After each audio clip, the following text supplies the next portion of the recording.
dalam berbuat baik. Jadi kita harus mempersiapkan diri kita jadi mahir dalam berbuat baik ya. Itu penting supaya hasil yang didapatkan itu maksimal. Makanya ada dalam bahasa Pali itu, dalam Abhidhamma, sasangkarikang asangkarikang. Sasangkarikang itu dengan dorongan.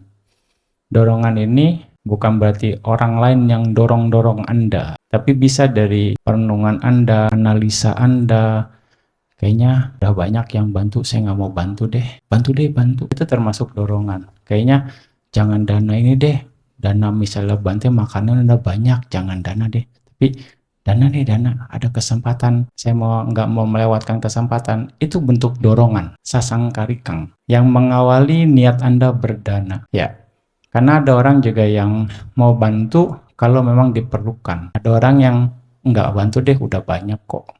Ya, jadi dia menghilangkan kesempatan untuk berbuat baik. Tapi akhirnya bantu juga, karena memang dia terbiasa berbuat baik. Ya, ada yang asang karikang, artinya berbuat baiknya spontan. Ketika memang dilakukan, dia mau melakukan berbuat baik, dia lakukan perbuatan baik dengan baik. Ya, ini akan mempengaruhi kualitas. Ya, jadi misalnya waktunya lepas, dia lepas. Waktunya dia bantu, dia bantu. Pokoknya dia salurkan, dia ekspresikan kebaikannya itu dengan baik, dengan benar. Bukan dipaksa atau bukan misalnya jadi seperti apalah. Pokoknya dia bisa mengekspresikan kebaikannya dengan benar. Nah, itu dibilang asangkarikang. Nah, kualitas dari sasangkarikang dan asangkarikang ini berbeda sekali lagi. Ya, makanya kita berbuat baik harus jadi mahir supaya kebaikan kita spontan, itu akan berbeda. Tapi balik lagi, pemikiran, perenungan pasti ada. Ya, makanya kalau kita nggak terbiasa, kita akan selalu ke sana kecenderungannya. Berbuat baik harus mikir dulu. Baik nggak perlu, janganlah begini, janganlah begitu. Selalu ada pertimbangan lain yang itu akhirnya kualitasnya sasangkarikan. Tapi pada akhirnya pun dilakukan. Ini akan mempengaruhi kualitas kebajikan. Makanya ketika Anda berbuat baik, lakukan.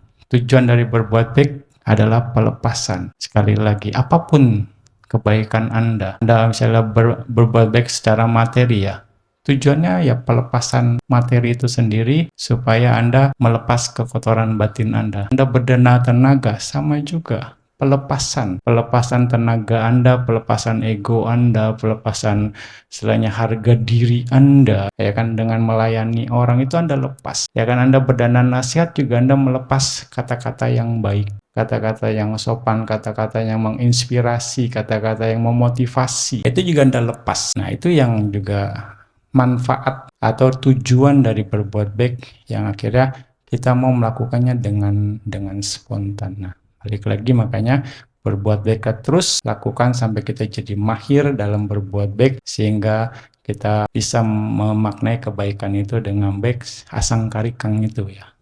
Jadi tapi ini semua perlu proses. Sasangkarikang akan juga kita lakukan, juga asangkarikang nantinya akan kita juga kembangkan. Ya, makanya berbuat baik dengan ketulusan sehingga apapun kebaikannya Anda bisa melakukannya dengan baik.